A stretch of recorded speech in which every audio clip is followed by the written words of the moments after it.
Dia, Rafa, eu vejo que o reino de Deus ele tem que ser pregado em todo momento, em todo instante,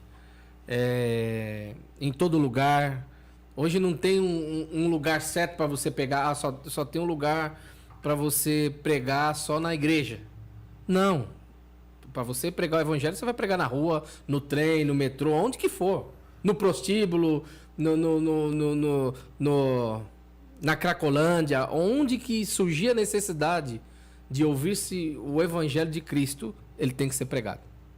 Amém, eu concordo e creio nisso, cara.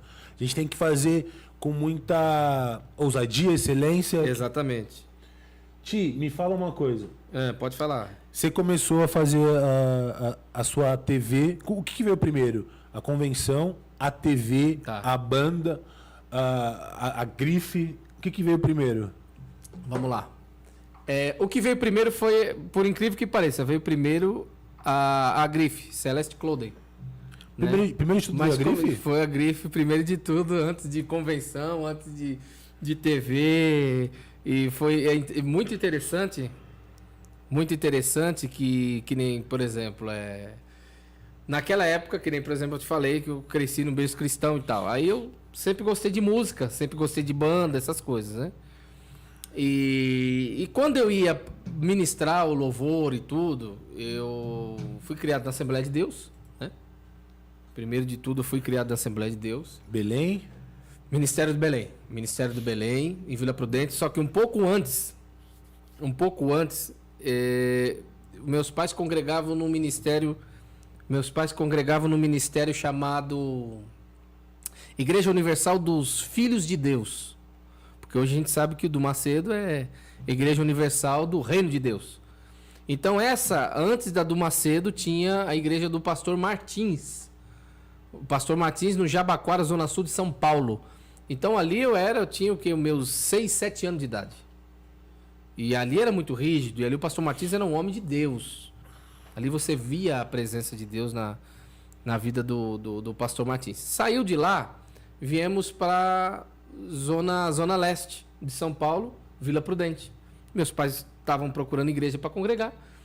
E tinha muitas igrejas grandes. Falaram, vem para cá Zezinho, vem para cá Silvinha, porque os meus pais eram conhecidos. Eram famosos, vamos se dizer assim.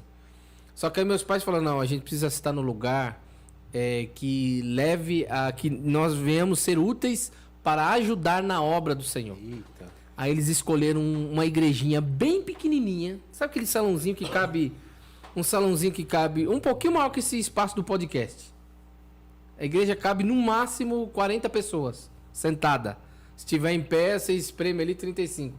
Um espaço muito pequenininho. E aí uma igreja que, por incrível que pareça, estava para fechar. Porque ali tinha no máximo 7 pessoas dentro da igreja. Caramba. E tava pagando aluguel no espaço, então era bem difícil. Perto ali da Vila Prudente, no Largo da Vila Prudente. Assembleia de Deus no Ministério do Belém. E ali meus pais chegaram ali, falou, não, vinha para ajudar e tal, não tinha louvor, não tinha nada. Aí meu pai e minha mãe sempre cantavam os hinos da APA. Hoje eu amo o hino da APA. Antes, que eu era moleque, eu não gostava de hino da APA. Falei, não quero hino da APA, eu quero música mais agitada. Hoje a gente entende a riqueza que é os hinos da APA, né? E aí a partir dali eles foram fazendo eventos, congressos. E foi indo, pensou que não, foi crescendo. E eu fui só vendo aquilo. Então, a gente vai crescendo nesse meio, né? Daquilo que Jesus vai nos ensinando. Para a glória do nome do Senhor. Amém. Ti, antes de tudo, eu quero só agradecer o pessoal que está assistindo. Quero pedir perdão, porque a gente está no celular muito, porque caiu a outra transmissão. Caiu. Vamos compartilhar. A gente teve um problema, um amigo nosso... Joga outra câmera. Joga geralzona. Joga geralzona. Cara, a gente teve um conflito, um amigo nosso estava no mesmo tempo editando o YouTube, e aí a nossa transmissão ao vivo, ela entrou em conflito e caiu aquele link.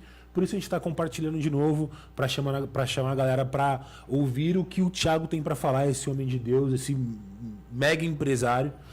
Eu quero agradecer isso, quero pedir para você ter paciência com 1615, que a gente está crescendo, a gente está fazendo algo para o reino de Deus, para que a palavra chegue a mais pessoas, a gente está cuidando disso com muito carinho.